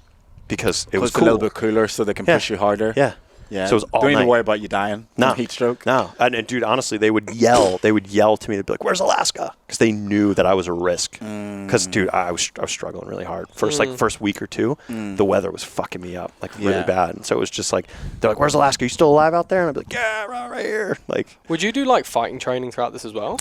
there was a little bit of like combatives, I think, if I remember right. Would that be like a specific like martial arts? Would that It's be just like a, jujitsu. It's so worthless to Yeah. be honest. Like out of all the martial arts I've ever done, like it's Yeah. jujitsu's wonderful. I think it's a great yeah. sport, but in I don't terms think of it's if you're out but there in like- combat, you need something a lot like maybe quick. But yeah, wait. Well- why is it you think it would be? Well, there's not useless? much face-to-face combat anymore. Would Is there that be why? again on enemy lines? Oh, yeah, man. I've had some friends get in some really close, like me to you type situations. Fuck.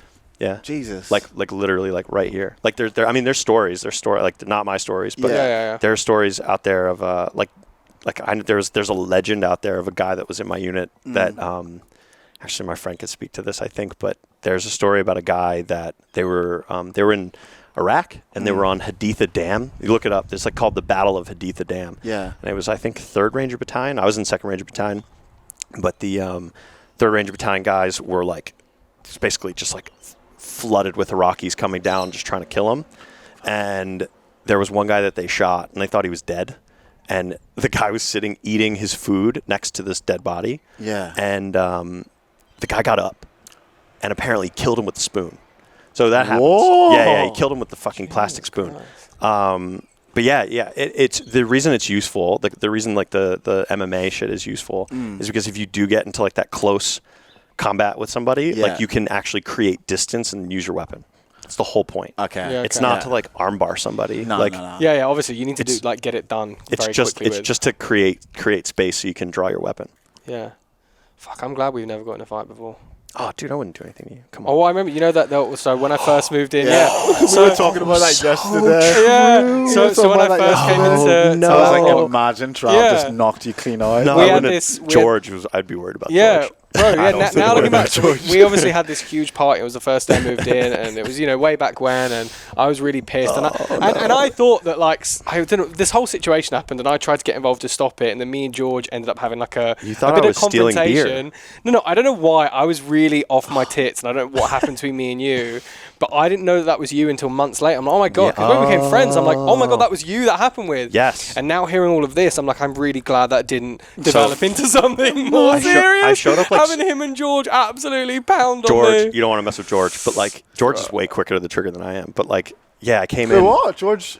George, it doesn't matter for the podcast, but like, yeah, George. But I showed up to this party and I go to. I mean, You don't need to go into like the very details of it. So I don't need to ruin my There's a few cred. people around in Dan Dan's went house. off. Dan went off on me for no reason. I was like, "Are we doing this? Like, is this happening? Like, is this about to happen? Like, You're probably looking at Dan up and down, being like, "Man, you've been Who over." is he? You know, I was Scamming? like, What are "No." you doing? I was like, "You've been here 20 minutes. You lived at this place 20 minutes. Like, this is like my best mate's house. I'm living there. Like, I don't know what happened. I don't know why. I think I misinterpreted the conversation and thought because I was the new guy, I was being like taken the piss out of, and I was like, what?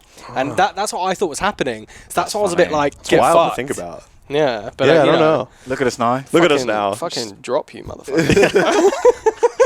I did farm work for 3 months, bro. And Fuck and yeah. I did jiu-jitsu for 7 months. so I Hard could as kick someone's woodpecker ass, lips, bro. man. So, but after you finished the special ops training, what happened after that I went to Vegas. to celebrate? Yeah. No. Well, so what happens is you basically, if you're in the regular army and you get into a unit like this, you have to actually go back to your home station. Okay. Like I had to go back to Alaska, which was so great. Oh my God. No. I had to go back to Alaska with like this new status. New status. Everyone Yeah. knew. I was the Yeah. only Big boy. I was the only dude on the entire base that had ever done this. Like legit. Like everyone on the base knew. It was not a big base, but it was still like a couple, like 10,000 people.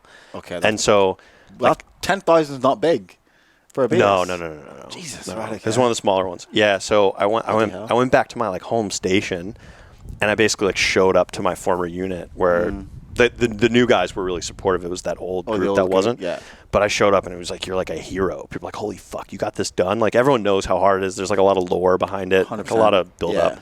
And so I went back and I basically moved out. And so I went home, went on a vacation with my family, and then I went to Vegas where I had like a really good friend that was living there, like right on the strip, making a ton of money. And he was like, let's just blow it out. And I barely made my flight up to Seattle. So the base that I ended up on when I was in this like special operations was in Seattle area. Yeah. And so I had to go from Vegas to Seattle, quick flight, and I just remember like almost vomiting the whole time. I was just like because it was such a cathartic release. Like I 100%. just did this thing, and like I remember even at the graduation ceremony, like I had a girlfriend there, and I had like my parents there, and they showed like I don't even know why they did this, but they showed this video that had tons of combat footage in it to the parents. Yeah. Like it's like a pump up video. And there's like guys chucking grenades and like fucking mortars going off and guys shooting like in real life. Like you see, it's like ISR footage. Like it's like the footage from like the drones and stuff. Like you could see us like shooting. That's sick. And like they showed it to the parents and like my parents were like, what the fuck? Like, why would you show this to us? You know, like it was so weird. And so I remember like it was a big celebration. Like it was like a couple months and then you show up and it's just on from there. Like you're the new guy and everybody fucking hates you. Like Bloody hell. I did not. It was a warm welcome for me. Yeah. Because unfortunately everybody knew the story from West Point. Yeah. I don't really know how that got out, but it got out somehow. I think it's because I told my boss, and that kind of like Just trickled down because he's like, well, how does your career work? Because like the West Point time actually does count towards time, and so when they look at your record, they're like, wait, what is this? Like, how did you? How do you end up in the special ops after that happened? Yeah, and they're like, okay. how? And so it was interesting. But basically, like when you're the new guy, until you go to, so I actually had to go to jump school, in between that time. So I actually stayed I stayed in Georgia after I graduated the course, and I went to like the airborne school, which is basically where you learn to like jump out of planes. Yeah. So that was like 3 weeks. That sucked. It was in like the brutal heat, and you're just standing outside all day, like with a fucking helmet on, and you're just like sweating. You're sweating like really bad, and they're taking you on these like stupid runs. Like it's not hard. It's just like long. And so I did that. Jumped out of some planes, and then I went up to Seattle. And then when you get there, like it's basically like just starting life all over again, because they're like, you don't know anything. Yeah. Like, fuck you. You're a Like, newbie. who are you? Yeah. Like, who are you? Even with that rank? Yeah, so I actually came in with a little bit more rank because Yeah. I'd been in the Army for a bit. I got promoted a couple times, and But like they'd still treat you that way, being like, here they you. treat you until you have a deployment, and until you go to, it's called like Ranger School. Okay. But it's basically, Ranger School is like a 62-day long course that could potentially, if you fail, could go into like 180 days. Oh my god. Where it's, remember I told you about that first week? It's that Yeah. for like 62 days, but it's not as bad Yeah. as that.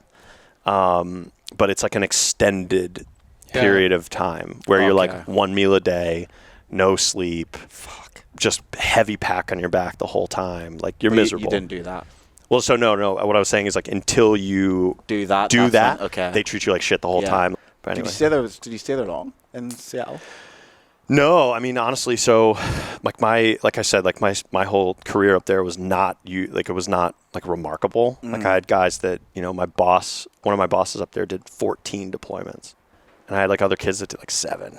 Like it That's was like ridiculous. Yeah, it's crazy. Like by the time you're like, and guys that start when they're 18, and by the time they're like 30, they've done like 11 deployments. Jesus. And how long is each It's deployment? like 4 months long. Okay, so 4 months, and you come back for. The rest of the year, but then you go again And the then you next go year. again. Yeah. Yeah. So that unit has been I mean, we're out of Afghanistan now, but like Yeah.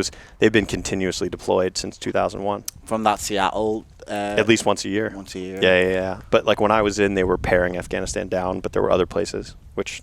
That they were going to. Yeah, obviously, yeah, of course. But let's talk about leaving when you decide to leave. Yeah. Yeah. Well, before that, were there any times where, like, I guess it'd be the same while you were in Special Forces, where you wanted to walk away, but you just decided to stay? Were there ever times that you were like, you didn't Honestly, want when I was in there, no. I mean, like, Okay. dude, like if you want me to walk you through a day in training there, it was like way worse. But even those, like, you felt good at the end of it. Like, I remember I came Fair. back from one training evolution that we had, and I slept for 24 straight hours.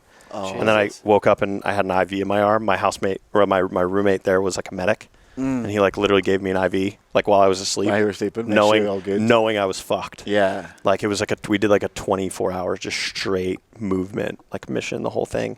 But yeah, like even then I didn't really want to quit. Fair. It was, dude, I was just enjoying the shit out of it. And there was like other levels that I could have went to that were more elite, and I definitely was kicking that idea around too. Yeah. Like deeper down that rabbit hole. There's like more levels to where I was at, even though where I was at was like very good. Good. There was even more. Actually, I want to touch you because you'd mentioned earlier that you'd really hit rock bottom. Yeah. In terms like you were prepared to die. Do you remember the point in which that was no longer your mindset? When I graduated that course. When you finished the course, that's Yeah, when you're like, when I was "Fuck like, I this, made I've it. done it." Because Yeah. like you get like this sexy beret, and Yeah. like when you wear it on base anywhere, like people are like that. Everyone, you like sexy everybody beret. knows. Everybody knows in the military like I might what use that that means. as the Fuck yeah. the episode. Yeah. Icon of beret. That's sick. Uh, Sexy beret. Yeah, but Love like, that. yeah, everybody knows. So like once you get that status, it's like on your head when you walk around on any military base. So I just remember being like, all right, I've gotten past that point. But Yeah. I remember also feeling like I still had something to prove because I didn't finish uni yet. 100%. So I was like, fuck, man, like I still like don't have a degree. Like I need to do that. And so I was at like I think I was at like the 2-year mark in that unit. And I actually had just gotten promoted. So I got like this big promotion. Like I got the photo of like the day I got promoted. I was like saluting the guy. And I was going to go to like this really specialized course. I was actually going to change jobs and stay in the unit. I was going to go to more of like an intelligence collecting area of the unit, like on the ground. Like some of the stuff they do is like, you know, you're interviewing like potential intelligence sources, or you're like on the ground, like with the guys and Like, you know, when they pick somebody up, when they pick somebody off a target, like you're the guy that like interrogates them. So that's what I wanted to do because I spoke a couple languages. I was like, this is like really what I want to do. Yeah, I didn't know that. You speak other languages? Yeah, I speak Russian. What? Fluent? No. Can you give us a few sentences?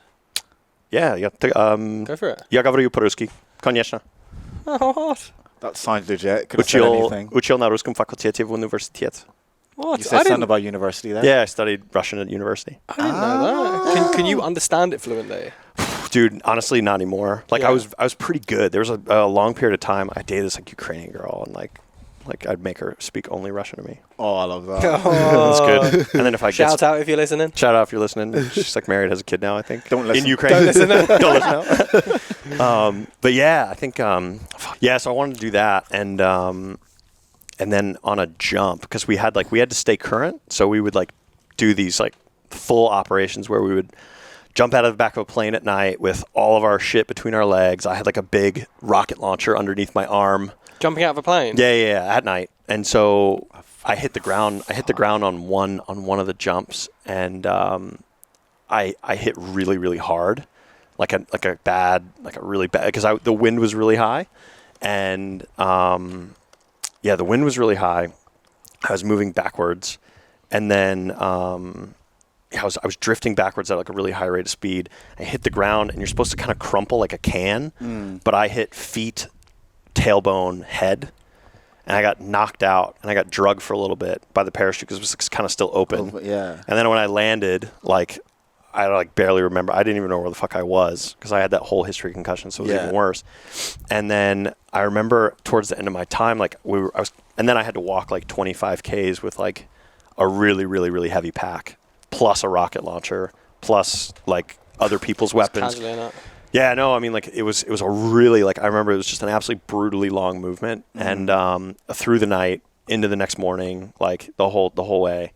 And I remember coming back from that, and I was like, my back is fucking killing me. My neck is killing me. Like I got really bad whiplash. I think I got nerve damage. Like I still have it. Yeah. And I ended up going for like an X-ray, and they were like, yeah, you have hairline fractures in your spine. I was like, what? And they're like, yeah, like this is like, it's not serious yet, but if you keep doing this, like you're really going to be fucked. Like you're not going to be able to walk when you're older. And I was like, and then it was about the time I was coming up on the time where I had to either re-enlist and like sign more time away or leave. And I had this like new job that I was going to get. And I was like, all right, this is a little bit lower impact. And then I just remember there was a little bit of like a fuck around at the leadership level where they were basically like they were slowing my paperwork down for this. Yeah. And I was like, you know what? Like my life is completely in other people's hands all the time. And I'm sick of it. And I was like, I need to, also to be fair, like I didn't finish uni yet. So that was a big thing. And I didn't want to do online school. Like I wanted to do something better than the school I got kicked out of. Yeah. So I was like, I hold myself to a certain standard. So I was like, I can't just like do American University online or like University of Illinois online school. Like I had friends that did it and it's fine. And it counts as a degree, but I was like, fuck this. I want to go to an Ivy League school. So, and I was like, I also wanted to start a family and I wanted to like make money. I was like, I'm not going to like start a family while I'm in the military because if I deploy and all this stuff and then I die, like I had too many people that I know, like I wear this thing on my wrist and it's like a friend that was killed. And it's like I think if I wore all of them, it would be like up to my elbow. And, just like people that you know, like people that you really like spend time with. It's a bracelet. It's for a friend that was killed. If you ever see anyone wearing this, like that's what it means. Yeah. Well, It's more of a say US something thing. on it? Has his name on it, where it happened, like the date, everything. Like what unit he was in. And yeah, at that point, I just remember being like, I don't want to like have any ties while I'm in. Like I don't want to start a family. Like I don't want to like have like a girlfriend that I'm close with or anything. I just really want to, get through it unscathed and not bring anyone into my shit. Yeah. My family was enough, you know what I mean? Yeah, like for sure. So I ended up just saying, fuck it. I was like, I'm going to get out and I'm going to go and transition and go to school. So that's what I did. How did you find settling back into normal life? Going from like being, as you said, people being in control of everything that you do to then being somewhat like quote unquote free to do whatever the fuck you wanted. Dude, so crazy. So weird. Was it hard? Was it like quite uncomfortable? Like what was that like? The first thing I did is I moved to San Diego. Okay, that's my good, dad good my place to dad move. met me in Seattle, and then we did like a father-son road trip all the way down the coast from Seattle all the way down the 101 Yeah, to like we went through like Portland, San Francisco, LA, sick. down into San Diego, and I settled in San Diego because I was like, I want to live somewhere like here, like I want to live on the beach. Beach, yeah. And Warm weather. I got a job, and I like went through this training, and then I came back, and I said, fuck that, and I got a different job. I was working at like an artisan coffee roasting company. Like so as like a random. supply chain dude. Yeah. It was so random. But every morning Such I'd a like big change. yeah, it was super weird. And like I think one of the things that's weird is that you go from being like I think the lucky part about San Diego is they have a lot of SEALs. There are a lot of Navy SEALs there. Yeah. And so I fell into a group of like a bunch of active SEALs. Oh, cool. That like maybe like I think I'd met one of them before he came up to the base and like we did some training or something. Yeah. But the rest of them I didn't know, and like they were like, "Oh, you did that," and so we ended up kind of having this crew, so we could talk about stuff. Yeah.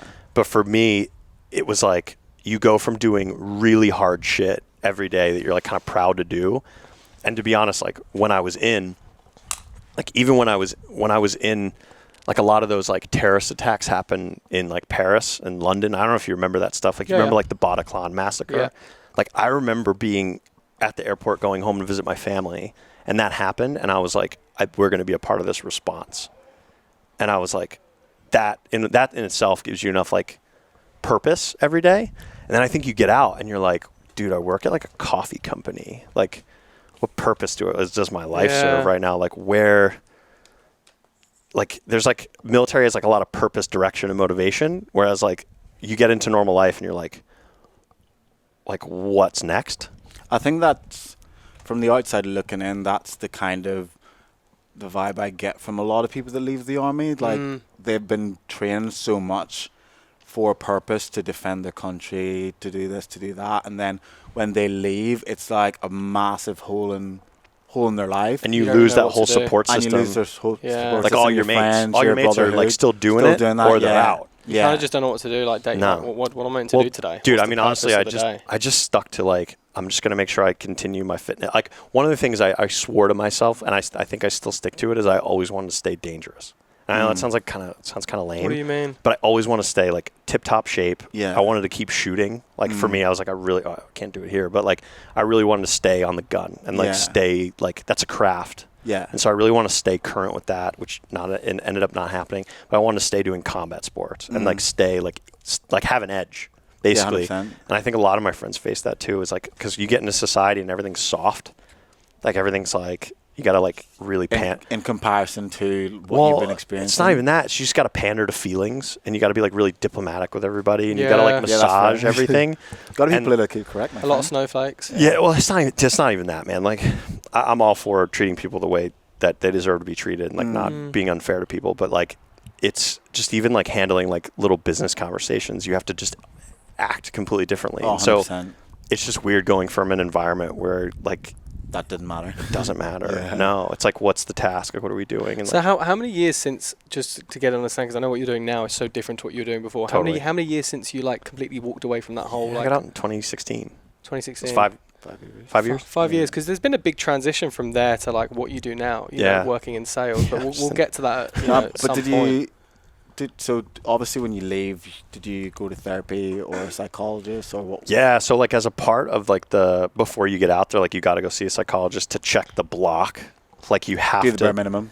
Is Well- it? Or do they really try and delve deep? Or They had a really good one. Okay. Like the base that I was on. So I got lucky. Most like regular soldiers that get out, even if you saw like heaps of combat, they have like regular psychologists for them. Yeah. And they see them, like they may choose to see them for 3 months before they get out, or they might see them once. Okay. But we had like a special guy for like special operations forces up there. We had special forces up there, and then we had the Rangers up there, which is what I was a part of. And the guy that I saw was wonderful. Okay, Like that's he was good. great. And so I had like 3 months to basically download all the shit on him. Oh. Good. And then when I got out, I felt pretty good, and I was like, I can take on this kind of stuff. And then I remember moving to New York for school, and I was like sitting in a bar, and it was like the Super Bowl, and the bar was packed. There's heaps of people everywhere, and I was alone. I was just drinking a beer, and I think I was going to meet up with some people later. And the national anthem was going off, and they had like soldiers and stuff. America's like, there's more pomp and circumstance around that kind of shit. Yeah, like there is. there's none here. Yeah. Which is really sad. But because there's a lot of like veterans here, But there's pomp and circumstance. Everybody's just like all patriotic, and the people in the bar were just like still just fucking around. Like no one was paying attention. And I remember being like, man, I feel so alone right now. Cause like I care. Like I was like, this is it. Like I just got out of like this world, and like you feel like, I mean, there's a saying, it's like, there was like a general or something at the height of the Iraq war that was like, America's not at war, Marines are at war, America's at the mall. Could not be any more true. Yeah. Like people just didn't understand like the experience. Like, I mean, I think now that's changed. Like it's gotten a lot better. Dude, we have it so much better than the Vietnam vets did. But I just remember being like, man, like people just don't get it. Because if the war is not being technically fought in your own country, it's so easy to forget that what the hell's going on. It's totally understandable, 10,000 dude. miles away, you know what I mean? That doesn't pay my bills. You know, they don't pay my taxes. Like they don't feed my family. Like it's happening. Yeah. But it's easy to just like not think or not like know about any And of this stuff. some people are like, we pay their bills. Fair point. You know Fair what I mean? point. Yeah, they paid my bills Yeah, when I you was know what I in. mean? Yeah. They would say like, oh, our tax are doing that, so that they'd have like kind of that's how we're paying back. But that's so true. It's like out of sight, out of mind. Yeah. And that's so prevalent. And you're in a place that nobody could even spell before 2001. Do you find that difficult sitting around knowing all the stuff you've done and just everyone's just oblivious to it? You know, it's not even all the stuff I did, dude. Because like I didn't. I mean, as in like it was like your my friends. You know what I mean? Yeah. Like, I lost friends that like lost kids. Like they had kids being born after they died. You know, and you're sitting around being like, how the fuck does like people don't like know about? Yeah, this? so that was it was just a weird transition. Yeah, 100%. But I think going into it, because I went to the military academy and they really prepared us on the mental game on how to like process this shit. Yeah. Like there was a whole lot of build up before I ever even really, really got into it, that it was like preparing you to like see stuff. It was preparing you to do things that like are not normal for human beings to do. Yeah. Like at least in this day and age. Yeah. And it was just like, I think I came out of it, like I was mentally prepared going into it. So then I was mentally prepared to like kind of process everything and like process leaving and like process normal society, basically. How do you think that, I guess, being in, you know, going through everything and coming out the other side and going through therapy, how do you think it's had an impact on maybe like friendships, relationships? Do you think there's been any kind of like? Well, dude, we were joking about this before. Speaking in like today, like now, like living in Australia, or I mean, I guess in terms of like how it's how do you think it's affected you? Dude, it has made processing stuff, and again, like I think just understanding, like I've had so many friends pass, whether it's in like training accidents, combat accident, or combat related accidents, or combat like direct combat deaths and like that kind of shit. Just been so many people just in my circle that are no longer here and that like left families behind and like just really sad, shitty situations. It's really made me like double down on like loving people. Like I can see that, dude. You can see it because like I get like if I meet a girl that I'm really into, I'm like I love hard. I fall hard. I mean, dude, I moved here for somebody. Like I fall really hard, really fast because I tell my friends I love them. Like I tell all my friends, like the people that I'm very close with, I'm like, that's nice. Love you, man. Like I do it and I mean it. Love you too, bro. And it's thanks, bud. Appreciate I don't think he was saying it to you. But No, I'm saying it to everybody. It's like, dude, like yourself there. I think it gave me an appreciation and like a zest for life that I think few people like cool, really have. I think so many people could maybe go the other way where they're so used to compartmentalizing. A lot of people do. You'd move in and you still find it so hard to connect with people on like an emotional basis. Yeah, dude, I doubled down on that. I feel like maybe you've gone like the other way. I went completely the opposite way and like in a pretty extreme way. But like as far as friends, because you know how precious life is as well. Yeah, dude, 100%. It's definitely something that that's being worked on, which is fucking awesome. It's part of the reason I moved here too, because I was just like I want to live somewhere that really truly makes me happy for however long I have left. 100%. Like, I mean, it sucks, dude. My family lives in Jersey. Like it's so far. Like, it's literally the longest flight in the world is Sydney to New York. Like, it doesn't get any worse. And it is. But it's like this place makes me so happy. The network makes me so happy. Like just having very tight friendships. Like that's where I get my fulfillment in life. It's not my job. Like it's not how much money I make. Like no, I get fulfillment from that. But like what really fills my cup is like the amount of love I have in my life, and I get that all from friends. I get it all from like the family, like chatting with my folks, and like even though they're far, like I still like we catch up, like like nothing ever happened. But I think, and then like relationships too. Like even if they're short, like I still get a lot from that because like I have friends that have not been able to experience that Yeah. at all. Like, to be honest, man, you're 18 years old. You go in. You don't really know yourself. You at that come out. point. You don't even, dude. You're just like a walking hard on. Yeah. At 18. Like, Yeah, I like, think you I'm don't know still a walking shit. hard on, You don't know, dude, to you be don't- honest. You don't know shit about life. You don't know shit about love. You don't know Yeah. what true love is. No. Like, no, you don't know. And No. I think a lot of my friends suffer from PTSD because you end up like experiencing situations where you watch people die that are like very relatable to the people that you knew in the States. But dude, it's like 35. are we good? Yeah. Do you guys Yeah, need yeah. like break? No. No. We're almost done. Are we? Yeah. Yeah. We got to like the end of the. But yeah, no, sorry. You were saying just before. It just gives you like Yeah. it gives you like a legitimate appreciation for how valuable life is and like the human experience. And Yeah. like everyone's unique and yeah, man, it's just like it really makes you take a look at like and I think a lot of people like once a year they try to like take stock of their lives.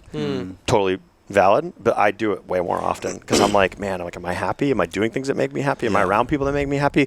Like, it's kind of why, like, even like if I meet somebody and they don't, like, I don't gel with them or whatever, like, I just don't spend time with them. I think because I don't from- have time for I'm that like shit. that. You know? I think from Like you know that. hanging out with you quite a lot, I think you do quite a lot to protect your mental health. There are so many things you do. You really like your job. You surround yourself with good people. You've got your training you do. You've got your daily dips, your swimming, your hobbies, your surfing. Yeah. There are so many things you do to fill up your life with things that are going to make you happy, that protects your mental health. And Have I to. think there are so many people that maybe in that position don't, because they get absorbed with all the negative stuff they could be feeling. But I think you proactively fill your life with things that are going to make you happy. Yeah. Dude, I you really know? do my best. Like, Yeah, no, definitely, man. and it really all just comes down to the fact that, like, I've seen how short it all really is. Like, That's if a you were to great imagine, perspective. dude, honestly, if you were to think, I think we as veterans have a much greater perspective on what it means to, like, live every last drop of life because it is really short. really short. Like, if you were to legitimately Yeah. think, like, imagine, dude, if this pandemic, like, half the people we knew here, or like a lot of people that we knew here died, you'd live life different. Yeah. Yeah, Like, you really 100%. would. Like, Would. if you lost a lot of people that you knew, you'd be like, fuck, man, like, why am I doing this job I don't like? And I've been blessed in life where, like, thank goodness I haven't lost that many. Yeah. And the ones that I have lost, they've lived a life of length. Like, Yeah. they've been older. Like, Yeah. they've been in their 80s or whatever. Yeah. But I've been lucky enough that I haven't lost anyone that's like been like crazy close. If you see somebody that's like younger go, like, just at any age, it's Yeah. dude, it Yeah. fundamentally changes the way you look at It life. does. And it did for me, like, despite the fact that, yeah, it just did. Like, fundamentally changed everything. Well, That's why I'm here. Mate, that's has that's been all our unreal. questions. We've gone through everything. That's man. everything? That's Bro. everything. Is there Wow, anything that's like that you want to say before we finish off? Anything that's on, like, anything you feel you wanna share? Dude, I think, like, one of the things that I took away from this whole thing, like, yeah, there's all this, like, mental toughness and rah-rah shit. Yeah. And that's all well and good, and we can do a podcast on that if you ever, like, really want to dive into that. But, like, I think the one thing that I took away from the military experience was just, like, relentless positivity. Like, absolutely relentless. Like, dude, it's you know me well enough to know that it's, like, pretty rare that I come in and, like, I have, like, a bad slant on things. Like, I try to take every situation and just make it positive because, like, dude, in those, like, shitty 96-hour long weeks, like, the guys that survive it are relentlessly positive. Yeah. And I think that the time that we're in now, there's so much uncertainty. But I think if you try to find the good, like, the little the small things, dude, things. I'm telling you right now, like, we'd have, like, those days that we were just up at, like, 3:30 in the morning and you're just, like, Yeah. running. Like, when they do give you a break, like, and you have, like, a hot cup of something, It feels great. that's good. Like, that's like a check in the block. Yeah. Or, like, the sun on your face. Like, notice the little things. Like, pay attention to the breeze. Like, pay attention to, like, somebody's smile. Or, like, how somebody feels when, like, how you feel when somebody's around you. Yeah. Like, those, like, micro things that we don't pay attention to because we're, like, on our phones. I'm guilty of it too. Yeah. Like, that is what life is all about. And, like, that is how you get through, like, weird, shitty times like this. Like, I've, like, literally taken so much pleasure in, like, seeing you guys. Or, like, Thanks, man. just a casual too. beer. Or, like, a good conversation. Or, like, Decent a house dip. party. A good dip. Or, like, yeah, decent. I mean, we haven't had a house party in a while, right? But, like, Just hit his leg there. By yeah, the way. right? Like, it's, dude, you have to focus on the good. Daily dips, bro. Daily Dude, dips. every fucking day, focus on the good. Because Yeah. that's what life's about. Like, it's not about like your money, your job, or like all this other bullshit on social media. Like it's literally about those like daily human micro interactions that like makes life Going awesome. for those dailies dips definitely helped me. Just Fuck yeah. those little moments of just Yeah. like, just doing what you want to do in your daily work when you've got so much shit going on. Yeah. Taking time out Just to do taking stuff time you away want from to the do. Dude, it's computer. even like another thing too is like the importance of community. Like people lose themselves when they get out of the military because they don't have a community like Yeah. to fall into. Because we come from a community of guys that are just like hard charging, barrel chested fucking dudes, and there's girls in it now, whatever. But and I think the biggest thing for me that made me really fall in love with Australia was the community that I fell into here. Like the Yeah. acceptance, like Yeah. the radical acceptance here. Like everyone, we're all from different places, but like it's the community that I fell into. It's the gym community. And I think like something that people could take away is like find a community. Like the military is so strong because it's so tight. Yeah. Everyone's so tight. That's what makes it so great. And that's what makes it so hard to leave. And that's what makes like the transition hard. Yeah. But if you just build your community out like after Outside that, of it, because yeah. you're like most people that get out, like, yeah, like, are you a little broken? Are you a little fucked up? Yeah, absolutely. You can work on that. Yeah. But like, if you go out and like actively try to like make friends and like get people to accept you and you 100%. accept them and like build relationships, that community in itself is like really important to building the life that you want. And I think that's what the military did to me. It basically made me realize, because there's so much downtime, dude. There's so much, like, it's not all kicking doors and like, Yeah. you know, blowing shit up and jumping out of planes. It was so much downtime. Like, it was so much time where you're just sitting there and you're like with the guys and you're in this cage and you're just like Talking, throwing or balls talking, around. yeah. And everyone's like, what are we going to do when we get out? Like, I'm going to do this. I'm going to do that. Like, I want to be a fucking porn star. Like, I don't know, guys want to do crazy shit. And like, I think it's like it's those like little things that helps you The 1%, isn't like it? move forward. Yeah, 100%. Wow. Mate, That was unreal. It's been emotional. Dude, you are It's been- red. Yeah, I really should have walked in to put sun cream on. I mean, You know what? It was worth it. I didn't want to walk away and miss any of this, so I'm glad I got red for you, bro. Yeah, that was awesome. you're fucked. I know, later. Like, we're yeah. going to be rubbing you down with aloe. Yeah, I Well, need to you will get some be. sun cream. Yeah. I'll watch. Bro, mate, thank you Thank so you much very for much, coming on, Trav. man. Thanks, This has guys. been really educational. There's Episode so much 19. about you I did not know, and Yeah, this I'm is blown seriously, away. yeah. That was thank you very much, everyone. Thanks for if you sharing. made it this far. And If you've made it this far, if you yeah. made it this far. If you give enough of a fuck. Yeah. I'm sure you will have. But yeah, we'll see you very, very soon. And again, thank you, Trav. Yeah. for Yeah, popping man. on. Peace and love. Happy Appreciate it, days, guys. and let's go for a dip and get some food. Let's get a dip. Let's go.